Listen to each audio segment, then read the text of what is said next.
అలాగే ఎంతో విశిష్టత కలిగినటువంటి పంచదార్ల ఆలయ ప్రాంగణం, అలాగే ఎంతో పవిత్రమైనటువంటి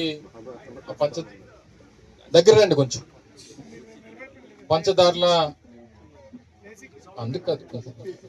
అలాగే పంచదార్ల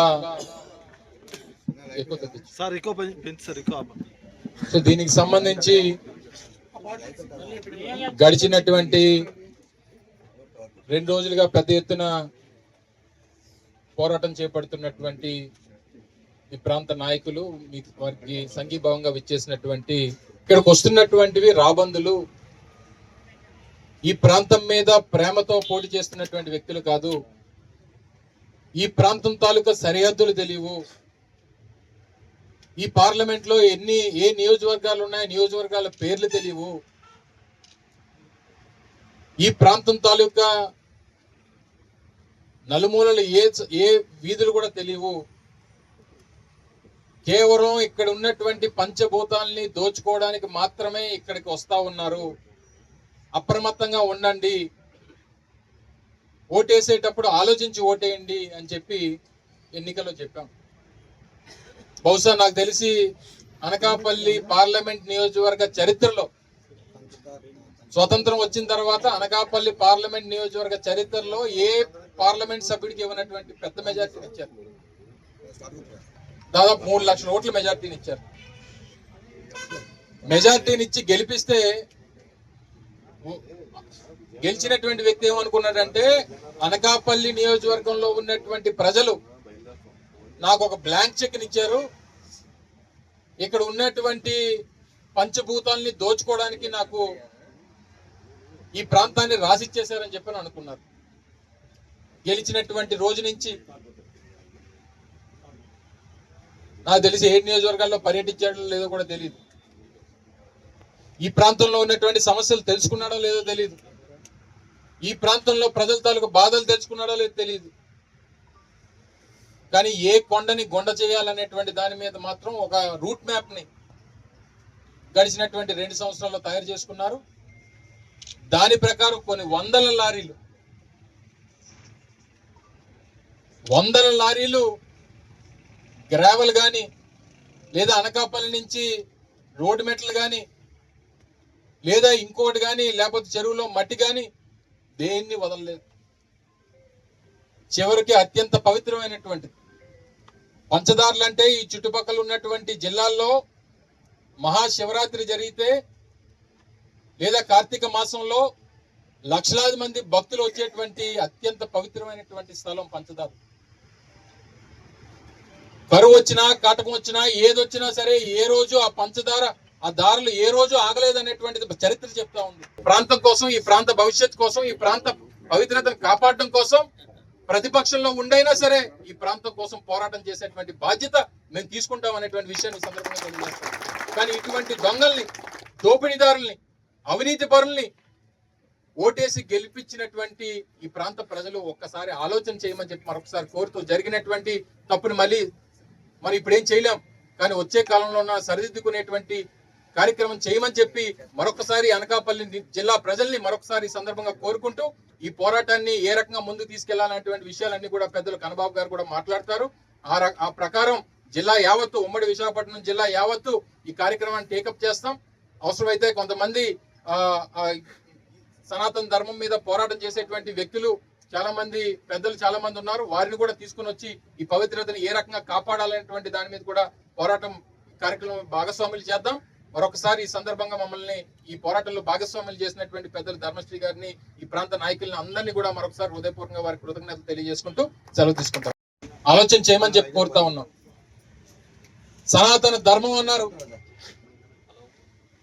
లేనిపోయినటువంటి తప్పుడు ప్రచారాన్ని తిరుపతి లడ్డూ గురించి చేశారు. వైఎస్ఆర్ కాంగ్రెస్ పార్టీని ఏదో రకంగా బదనాం చేయాలనేటువంటి ప్రయత్నం చేశారు. మరి ఈ సనాతన ధర్మం గురించి, హిందూ దేవాలయాలకు సంబంధించినటువంటి పవిత్రత గురించి మాట్లాడినటువంటి పెద్ద నాయకులు ఏమైపోయారని చెప్పని అడుగుతా ఉంది. సంబంధించినటువంటి శాఖ మంత్రిగా ఉన్నటువంటి ఉప ముఖ్యమంత్రి పవన్ కళ్యాణ్ గారు పర్యావరణ శాఖ మంత్రిగా ఉన్నటువంటి వ్యక్తి, రాష్ట్రానికి ఉప ముఖ్యమంత్రిగా ఉన్నటువంటి వ్యక్తి, మీ పార్టీకి సంబంధించినటువంటి ఒక ప్రజాప్రతినిధి ప్రాతినిధ్యం వహిస్తున్నటువంటి నియోజకవర్గంలో ఒక దాదాపు 1200 సంవత్సరాల చరిత్ర కలిగినటువంటి ఒక ఆలయానికి ఈరోజు ఈ అన్యాయం జరుగుతూ ఉంటే ఎందుకు మాట్లాడలేదని చెప్పి ఈ సందర్భంగా అడుగుతా ఉన్నాం. మరి ఈ రోజు ఏ గుడి మెట్లు మీరు కడుగుతారని చెప్పని అడుగుతా ఉన్నాం. ఈ పాపానికి ప్రాయశ్చిత్తం ఏంటని అడుగుతా ఉన్నాం. ఇంత అన్యాయం జరుగుతా ఉంది. ముందు నుంచి హెచ్చరిస్తున్నప్పటికీ ధర్మశ్రీ గారు పాపం అనేక నెలల నుంచి దీనికి సంబంధించినటువంటి పర్మిషన్స్ రాకముందు నుంచి ఏదో జరగబోతా ఉంది, అన్యాయం జరగబోతా ఉంది, అక్రమ మైనింగ్ జరగబోతా ఉంది, దీనివల్ల ఇక్కడ ఉన్నటువంటి ఈ ప్రాంత ప్రజలకి నష్టం జరుగుతూ ఉంది, అప్రమత్తంగా ఉండండి అని చెప్పి ఈ ప్రాంతంలో ప్రజలకు హెచ్చరించారు. ఎప్పటికప్పుడు అధికారులను హెచ్చరించారు. జిల్లాలో ఉన్నటువంటి పార్టీ నాయకత్వాన్ని సమాయత్తం చేశారు. జిల్లా మ్యాజిస్ట్రేట్ ని, ప్రాంతంలో ఉన్నటువంటి మైనింగ్ డిపార్ట్మెంట్ ని, రెవెన్యూ డిపార్ట్మెంట్ ని అందరినీ హెచ్చరించినప్పటికీ ఏ అధికారి కూడా స్పందించలేదు.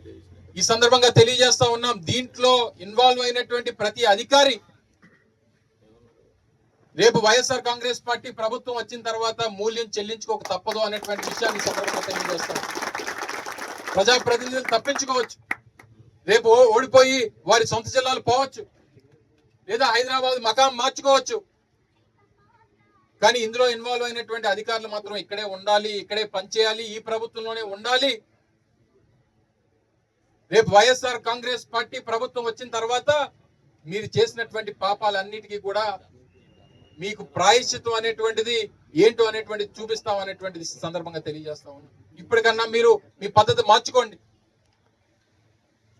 నిన్ననే ఒక ఆర్డర్ ఇచ్చారు, టెంపరీగా ఆపుతున్నాం. నిన్న ఒక ప్రెస్ నోట్ కూడా రిలీజ్ చేసినప్పుడు పురావస్తు శాఖ సంబంధించినటువంటి అధికారులు, రెవెన్యూ డిపార్ట్మెంట్ అంతా కలిసి మేము జాయింట్ సర్వే చేసాం. మైనింగ్ చేస్తున్నటువంటి ప్రాంతంలో జరుగుతున్నటువంటి డ్రిల్లింగ్ వల్ల, అక్కడ వస్తున్నటువంటి వైబ్రేషన్స్ వల్ల, పంచదారులకు సంబంధించినటువంటి ఆలయానికి వస్తున్నటువంటి ఆ దారి ఏదైతే ఉందో అది ఎఫెక్ట్ అయ్యింది. తక్షణమే మైనింగ్ ఆపండి అని చెప్పి ఒక జాయింట్ ఇన్స్పెక్షన్ చేసి ఆర్డర్ ఇచ్చారు. క్యాన్సిలేషన్ కాదు, టెంపరీ స్టాపేజ్ ఇస్తూ ఇచ్చినటువంటి ఆర్డర్. పర్మిషన్ ఎప్పుడు వచ్చింది? 15/5/2026, అంటే మొన్న మే నెలలో వచ్చింది. ఈ రోజు 18/7/2026.